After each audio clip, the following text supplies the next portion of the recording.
आग की लपटें, धुओं से ढका आसमान और तेल डिपो पर हमला। ईरान की राजधानी तेहरान में आधी रात ऐसा ही खौफनाक मंजर देखने को मिला। इजराइल के हमले के बाद एक ऑयल स्टोरेज फैसिलिटी में भीषण आग लग गई। हालात इतने गंभीर हो गए कि ईरान सरकार को देश में ईंधन का कोटा घटाने का ऐलान करना पड़ा।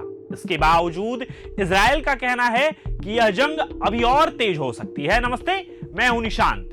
7 मार्च की देर रात तेहरान में जोरदार धमाका हुआ। शहर के एक ऑयल स्टोरेज फैसिलिटी में आग की ऊंची ऊंची लपटें उठती दिखाई दी। बताया गया कि इजरायली हमले के बाद उत्तरी तेहरान के बाहरी इलाके में स्थित शाहान ऑयल डिपो में भीषण आग लग गई है। इजराइल के प्रधानमंत्री बेंजामिन नेतन्याहू ने इस पर बयान दिया है। उन्होंने कहा है कि एक हफ्ते से चल रहे इस संघर्ष के अगले चरण में कई बड़े सरप्राइज देखने को मिल सकते हैं।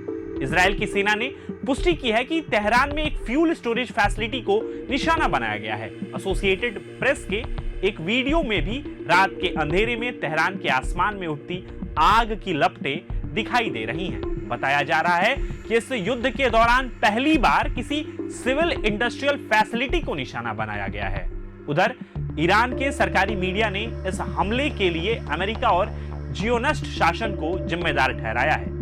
जिस ऑयल फैसिलिटी पर हमला हुआ है वहीं से तेहरान और आसपास के उत्तरी प्रांतों में फ्यूल की सप्लाई होती है। अल जजीरा की रिपोर्ट के मुताबिक हालात को देखते हुए ईरान में ईंधन का कोटा अस्थायी रूप से घटा दिया गया है। तेहरान प्रांत के गवर्नर ने बताया कि पर्सनल फ्यूल कार्ड पर मिलने वाला पेट्रोल अब 30 लीटर प्रतिदिन से घटाकर 20 लीटर कर दिया गया है। हालांकि उन्होंने लोगों को भरोसा दिलाया है कि ईंधन सप्लाई में आई रुकावट को जल्द ठीक कर लिया जाएगा और यह फैसला अस्थायी है, यानी टेम्पररी है। उनका कहना है कि 2-3 दिनों में हालात सामान्य होते ही पाबंदियां हटा ली जाएंगी और पहले जैसा कोटा बहाल कर दिया जाएगा। रिपोर्ट्स के मुताबिक हमले के बाद तेहरान में एक और खतरनाक स्थिति भी पैदा हो गई है। तेल डिपो से बहा तेल शहर के कुछ सीवर सिस्टम तक पहुंच गया है, जिसकी वजह से सड़कों के किनारे भी आग लग गई है। इससे पहले ईरान के तेल मंत्रालय ने भी पुष्टि की थी कि तेहरान के आसपास 3 अलग अलग इलाकों में फ्यूल डिपो को निशाना बनाया गया। इनमें तेहरान के पश्चिम में स्थित अलबोर्ज प्रांत के कर्ज शहर का इलाका भी शामिल है।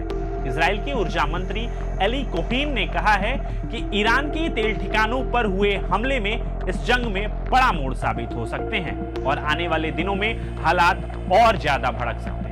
इजराइल के रेडियो 103 से बातचीत में उन्होंने कहा कि ईरान में मौजूद सरकार को कमजोर करने से मदद करने वाली सभी संभावित ठिकाने इजराइल पर निशाने पर हैं। इसी बीच कुवैत से भी एक खबर सामने आई। वहां के अधिकारियों के मुताबिक मिसाइल और ड्रोन हमले में बॉर्डर गार्ड्स की मौत हो गई है। कुवैत के गृह मंत्रालय ने बताया कि ये गार्ड्स अपनी नेशनल ड्यूटी निभाते हुए मारे गए। फिलहाल इस घटना के बारे में ज्यादा जानकारी सामने नहीं आई है। वहीं ईरान का दावा है कि उसने जवाबी कार्रवाई में अमेरिकी हेलीकॉप्टरों के रिपेयर सेंटर, फ्यूल टैंक और कमांड सेंटर को तबाह कर दिया है।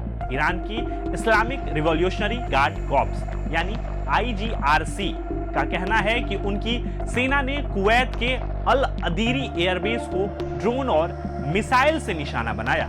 फिलहाल हालात बेहद तनावपूर्ण बने हुए हैं और इस जंग में और भी भड़कने की आशंका जताई जा रही है। इस पूरे मामले पर आपकी क्या राय है, कमेंट में जरूर बताएं। प्रभातखबर.com, विश्वास वही, रफ्तार नहीं।